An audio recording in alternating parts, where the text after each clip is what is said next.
pasa? Para eso cobras, lacayo. Amigo lacayo.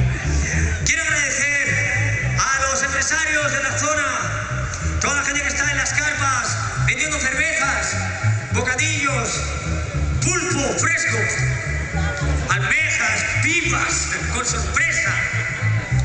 Y agradecer sobre todo a Jacqueline y a su marido, y a las amigas que han dejado su piel y su sangre y mucho esfuerzo en esto. Para ellos pido de verdad un fuerte aplauso.